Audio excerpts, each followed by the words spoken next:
Hey folks, it's like Wednesday morning. I just went to the store to go get some eggs, and I'm coming to the back of the house and I noticed a new stolen item. Of all things, an outside propane heater or torch or whatever you want to call it.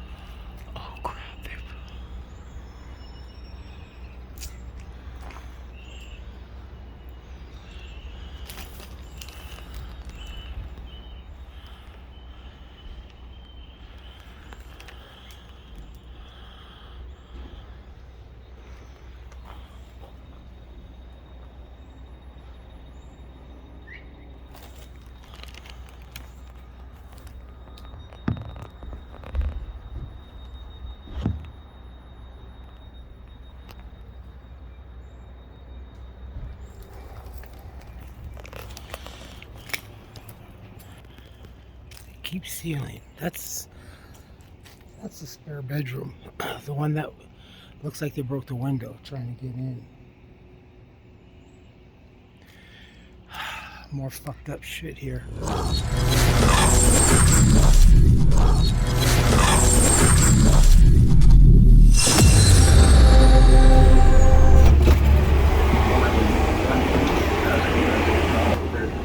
Hey folks, how you doing? Welcome back. It's Charlie. It is June 16th, 2023. It's about 2 o'clock. I just had a meeting with my people helping me. Whew, a lot of kerfuffleness is going on. Plus another person that's going to be taking over in my case. I think I'm up to 12 people now. Anyway, I'm in a bit of a rush because I have to work tonight, but I also bought tickets because I'm going to go see a movie. So I'm going to get my cup of ice. There's no line. Okay, cool.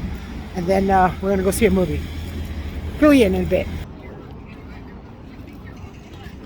It just felt so fancy.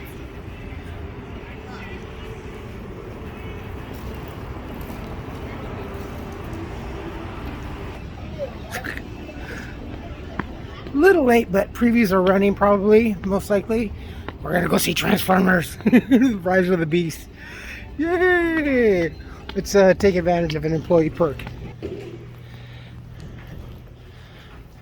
Let's go see Transformers. Oh. Ooh. Ooh, previews.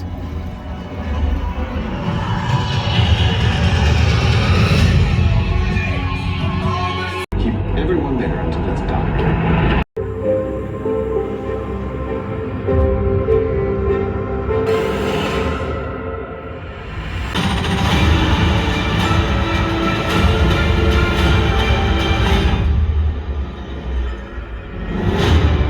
None of our lives can matter.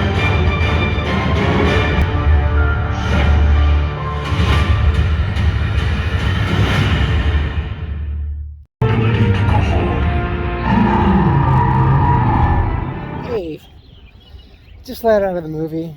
It's just about a quarter or so past 4 o'clock. Still got about another hour. That movie was great. Holy cow. Transformers? Ooh. It's a little different. It's still good. I mean, the ending was kind of surprised. Definitely kind of bleeds into a whole nother Hasbro toy genre that had been turned into a movie. And I'm definitely not gonna spoil that because at the end there's kind of a surprise, and you're like, okay, now we see where this might go, or probably pretty well. I think it might go that way. Kind of a combination of this franchise and that franchise. Really good. Okay, well now, here is the, now see, now this is cool. I don't think I've ever seen a banner over here in any of the times.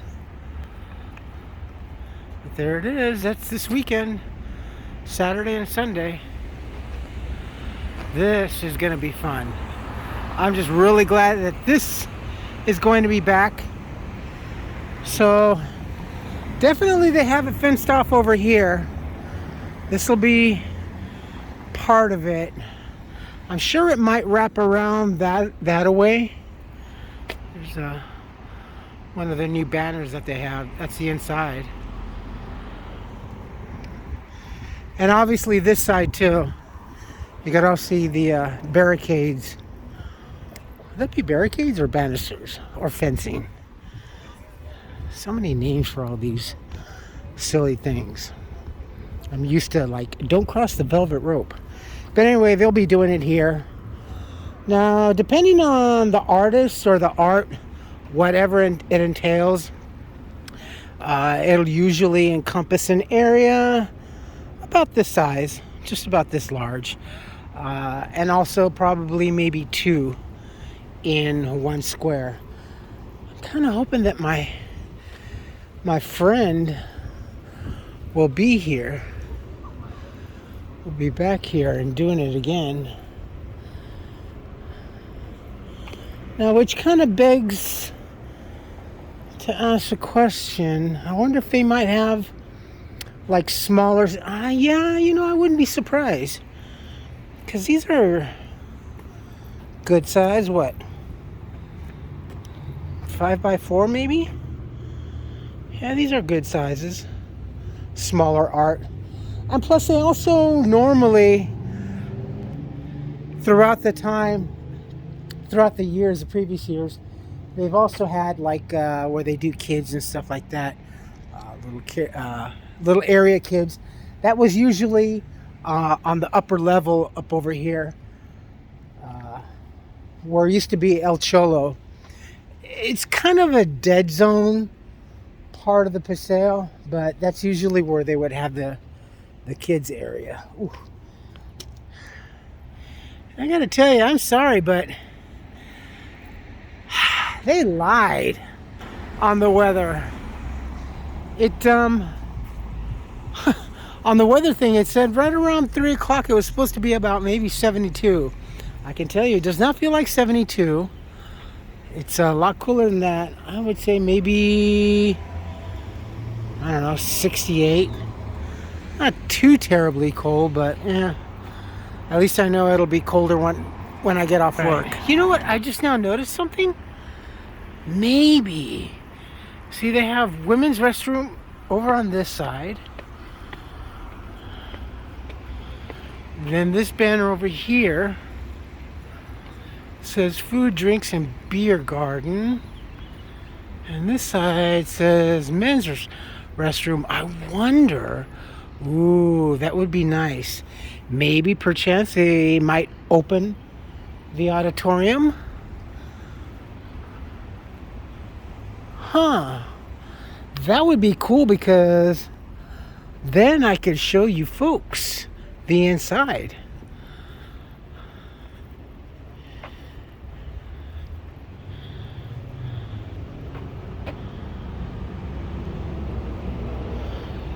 That would be very, very cool. Yes, this is a very big place. Very, very big. Before the Great Hibernation, there were tons of events here. Now, when they were redoing and building this side and the other side, which is the newest side, they knew that it was going to be, well, things were going to have to be postponed.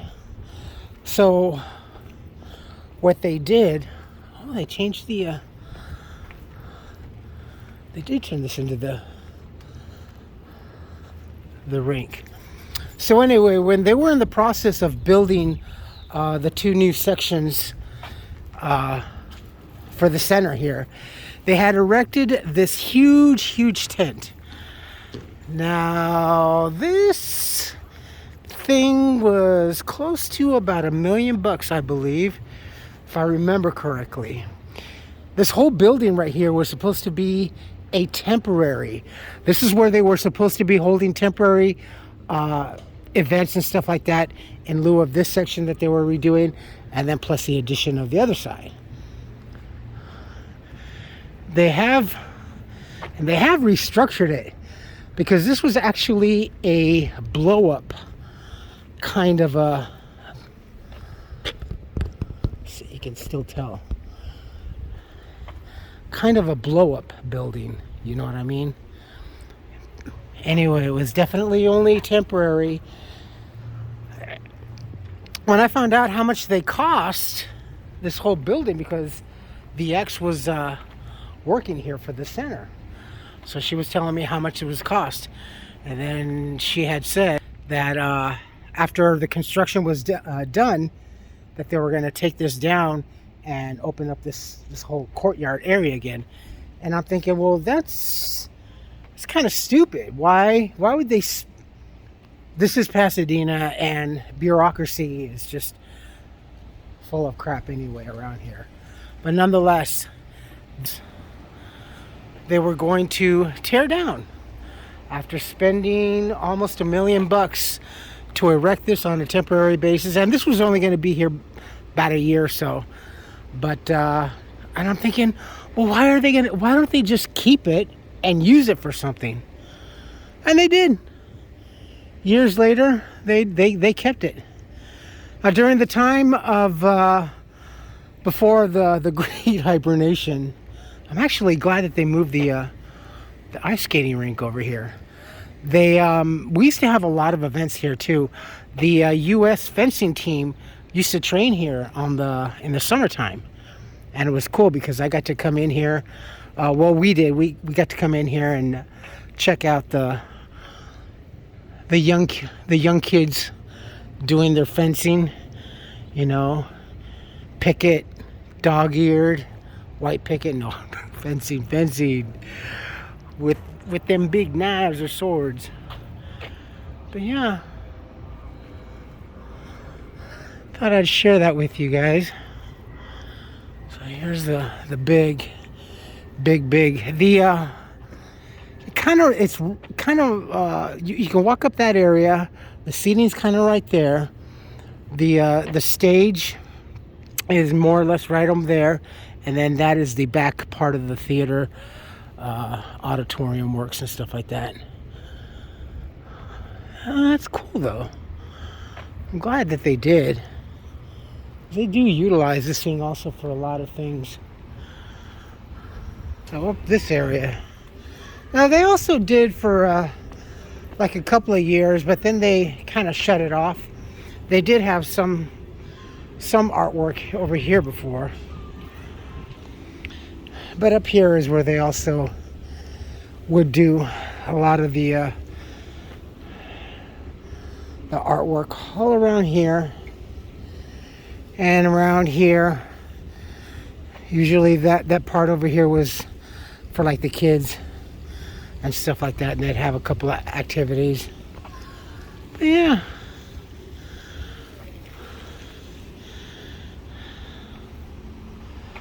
it's just gonna be cool to have the festival.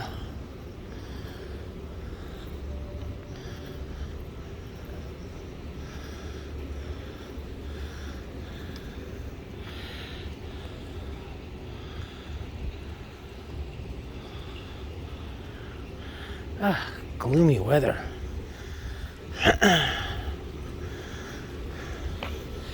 This used to be PF Chung's, but they went bye-bye. Good food.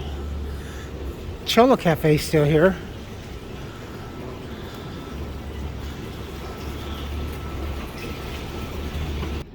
So today's meeting was kind of strange. The landlord definitely is trying to pull a fast one.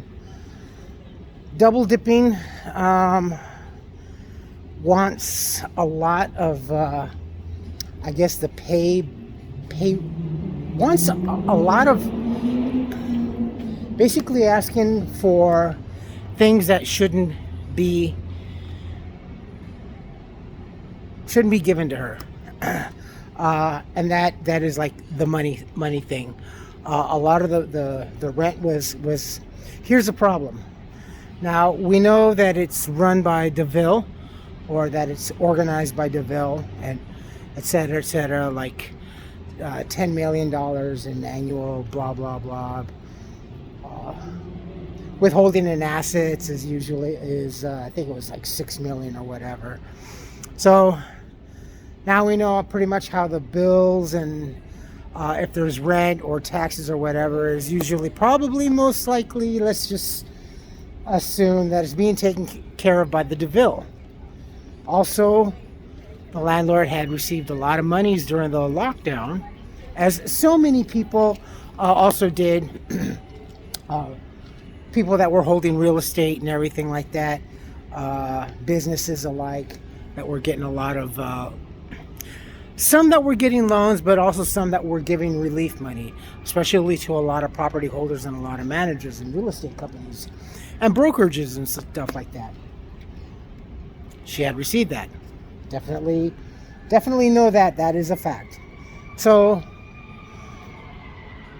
money from DeVille, money from the U.S. government, plus still wants rent that was actually already more or less in great part taken care of by the government and by DeVille, wants probably money for that. And this was a meeting that encompassed a total of 3 other people, or two of my people, plus another one that's coming in on my case, or our case, plus Dion and I. So it was like 5 of us, and we were all talking there for a while. So they want to kind of, I guess they're going to have a meeting with her, the landlord. And then the whole thing with Carla came up and stuff like, well, what about Carla? It's like, well, you know, we don't cover Carla. You know, we've had nothing to do with Carla. You know, she hasn't been with us since how long ago? 2 years now. Best guesstimate, 2 years plus now. You know, she somehow fell through the cracks. Well, she fell through the cracks because she created the crevice and she just started to slip down this wicked ravine. She didn't keep in contact. She didn't do her things that she was supposed to do. The landlord knows about this. The landlord is blaming Union Station basically for letting her fall through the cracks, which I could have been a victim of. Dion could have been a victim of easily, and that's simply by not responding. I mean, kind of funny how, like, throughout the whole, you know, lockdown and everything, and people, our people couldn't come and visit us, and nationwide, or if worldwide, depending on wherever the locale was, that rents were being forgiven. You couldn't pay rent, but you still could if you wanted to, as long as you gave a little bit. And then they were still asking for partial rent, especially here in Pasadena and Southern California and Los Angeles County. Things were kind of weird on that real estate aspect. Forgiveness, complete forgiveness, partial forgiveness, or work it out with your landlord, etc., etc. And also probably depending on where you may be. If you can probably remember, things just happen so fast and so confusing. So, from what I can see and what I can understand, plus everyone else, is collecting a lot of money on some ways. You know, how is it still? And we, all of us, we even posed the question, well, then how are the bills still being paid? If she's not collecting my rent, Charlie, you still have your rent? I go, yeah, you know, they're in my, they're on top of my printer, you know, they're there. I've had some hard times where, you know, I haven't had money and I could easily have cashed in those money orders, but I didn't, you know, they're still there. Plus I still got to pick one up for June. you know, and it's like she's not worried about collecting rent. So how is she paying rent? How is she able to pay the taxes? How is she able to pay the mortgage or electricity or anything like that if she's not collecting or hasn't bothered or even seems to be worried about collecting rent? Everybody kind of fell silent. And I'm like, see, there's money coming in. Go look to DeVille. Or maybe some other government loan agency or whatever, you know, that obviously seems to be something. Look, she's collecting money from some, other than probably from the church. I don't know how all that details too, because I know that her dad is the owner of the church or whatever. Now, if she collects the $10,000 a month from the Korean sector that utilizes the church on the weekends for the auditorium, for playing basketball and stuff like that, that's what they pay in rent to her, $10,000. It's a lot of freaking money. But other than that, how is everything still being able to maintain? You know, I don't think we really did have a. I don't think I can never recall where we had a disruption in service, water, gas, or electricity. So obviously money is coming in because we've never had any disruption in services or anything like that. So again, something is wrong, and everybody's in the same mindset. Yeah, definitely something's wrong. You know, they actually, it was brought up as like, well, you know, we were going to leave things alone. I would have rather just left things alone, walk away, and squash everything, and just fine. You're going to be done with us tenants, and you've already made your money. You've already gotten whatever. You're already more than compensated, adequately more than compensated, enough than compensated. So that's it. But it's greed with this person, obviously, because definitely still wants more money for something. And plus on top, as I said, wants to sting Dion and I for that huge utility bill that Carla and her friends and kins and cockroach-like associates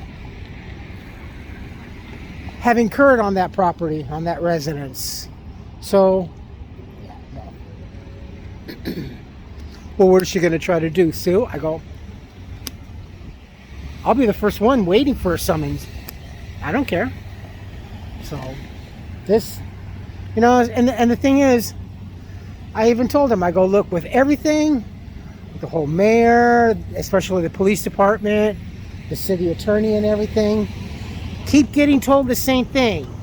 It's up to the landlord to remove such a nuisance or troublesome tenant. That's as far as it goes. That's where the responsibility therein lies. So, what's going to happen? Yeah, we show up in court. Then what? Defense speaks. Prosecution speaks.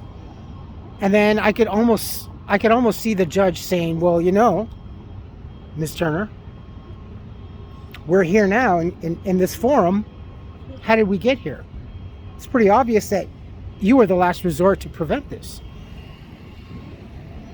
I don't know. It's all pretty screwy. It's all very screwy. And Kim is just, I don't know. Some people are just driven by greed, you know. Obviously, because look at Carla. Greediest person I know. Among other things, but definitely just not definitely not a good person. And sometimes even like when Dee and I have spoken, it's just like, God, it's so weird, because it's like for a bit there, we weren't sure if the landlord possibly was in cahoots with Carla, because how can you see all this merchandise? You're watching all the videos and everything like that. You're following me. You're seeing all this merchandise. So what the heck? How could you be so casual in allowing this? Now, what is it that they say? Particularly by not saying anything or doing anything other than like, oh, Carlo, okay, shouldn't be doing that, blah, blah, blah. Need to have your son out of there. There's a whole nother thing. By not saying or doing anything, you're acknowledging the fact you know what's going on and you're okay with it. So there's a lot of legal responsibility that falls upon that part. So it's also screwy, guys. It's really also screwy. I don't know who's worse at this point. The landlord or Carla? Carla's... it's funny. Carla and then kind of reminds me of a sanddad. A sanddad is what we used to call living in a beach city. It's like when you're at the beach and the water's receding and stuff like that, and you see the little tiny critters, look like roly-polies. We call those sanddads that want to get back into the sand, into the ocean, and scurry there. Some are getting washed away as the tide is pulling out, and they just retreat back in there. That's how I see Carla. Like a land roach, but an ocean roach. Scurrying about, just trying to get their best or whatever, and being content. And that was another thing. It came up when it's like, well, she's exclaiming that, she made so much money and stuff like that during the lockdown and stuff like that with the whole unemployment. Exclaiming she made $24,000-$30,000. Now, whether that is factual or not, I don't know. I wouldn't be surprised that it isn't, or that it is. And then it's like, well, then why didn't she bother to get her own place or something else? I go, well, what she should have done was got a car, but she didn't. She just smoked and drank and partied that whole thing away. If indeed she did make that much kind of money, that's all they did. Because there was nothing but going on was partying. There was a lot of drugs. There were alcohol bottles, brandy, cognac all over, cans of English 800, some tequila bottles. But it was a party throughout the whole lockdown, every night, with the exception of maybe a couple of nights when things got out of hand, when she had enough and she starts kicking people out. Then she kicks people out and they're all out of sorts with each other, especially with Carla. And then they take a break for a couple of days, 3-4 days, and then they come back. They kiss and make up and they come back, and the whole party thing was going on. But even when they weren't there, she was still partying.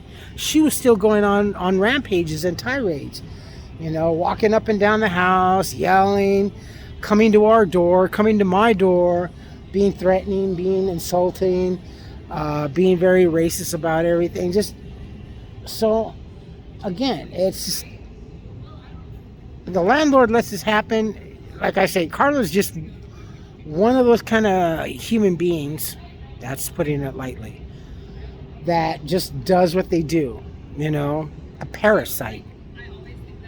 But who's the bigger parasite? The landlord or Carla at this point? And everybody's just kind of like, okay, so we're going to have to try to set up an appointment for a meeting with the landlord and blah, blah. Yeah, if you can nail it down, because she does things to where it inconveniences others so that they can't make time for her schedule. See, she doesn't want to work on other people's schedule. She wants to work it on her schedule. And she doesn't really do anything. Not from what I can understand. Not from what I know. She doesn't do really a lot. Socially, that is to say. Business-wise, that is to say. So, it's all pretty interesting. But we'll find out what happens. I think they're trying to email and trying to contact her today to see about setting up a meeting with them and stuff like that on Zoom or something. I'm about, I'd say maybe 30-40% with the new place. Still a lot of other things being discussed, but I don't know. I just want out of there. I'm so sick of this whole thing. It is 5 years. 5 years, man. July. July, 5 years. It's just one too many years. And an even worse eternity since she was there and the entire lockdown. God, I never really thought that I was going to be able to survive that. I didn't think I was going to have the fortitude or the strength to put up with all of that shit day in, day out, and unexpectedly. Didn't know what was going to be at the house when I came home from work from Target, especially after walking in the freaking rain, you know, and I'm soaked, you know, and it's like 10, 11 o'clock and I've already walked 2 hours in the rain, and now I'm not going to get any sleep, and then I got to turn around and go to work at 6 o'clock in the morning, probably in the rain. So another 2 hours. So whatever time I go to sleep, I have to get up 2 hours early before I go to work, or at least 3 hours so I can have breakfast and get some coffee so I can start my 2 mile journey or 2 hour journey walking to work, day in, day out. And that was almost immediately after, once the lockdown commenced, those bus lines stopped running. So couldn't take the Arts over to JPL, and certainly couldn't take the 177 over to La Cañada. So that's where the whole commuting by foot took place. But yet I came through. I still look back at it and I'm like, how the fuck did you do that shit? You know, how the hell did you, I don't know. Just one of those rare moments where I actually surprised myself. How the fuck did I do that? All right, I'm gonna go into work. Talk to you when we get out. Good night, Regal. Okay, now let's see if we can get to the bus stop. Ooh, it's really quiet here in Pasadena tonight.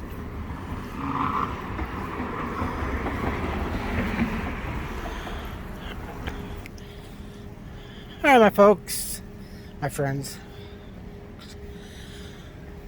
this is a wrap. I'm tired.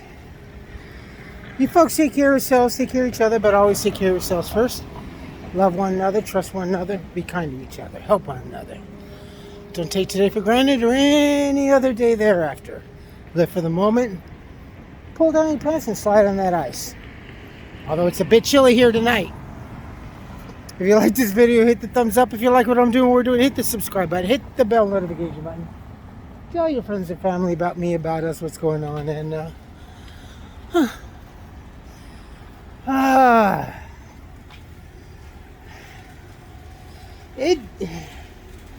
it kind of warmed up a little bit. Definitely not great maple.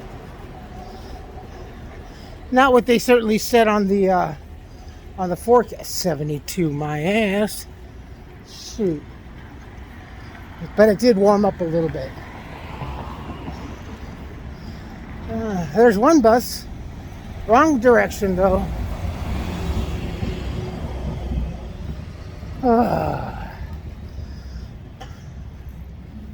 It's not like I am 1.1 miles from my home to work. That's nothing. I just don't really want to. I'll save on bus fare. If anything, it's no big deal. It's only like $1.75, but I'm so close. I can walk to work. It's much better considering we were walking, what was it, 8 miles to and from Target? I don't ever want to walk that much again like that, especially after work. All right, folks, comments good or bad, please post. If not, email. And I will post this most likely in the morning, because I still have to piece this thing together. All right, y'all. That's it. Good night. Love you all. Stay safe, be smart, and be kind.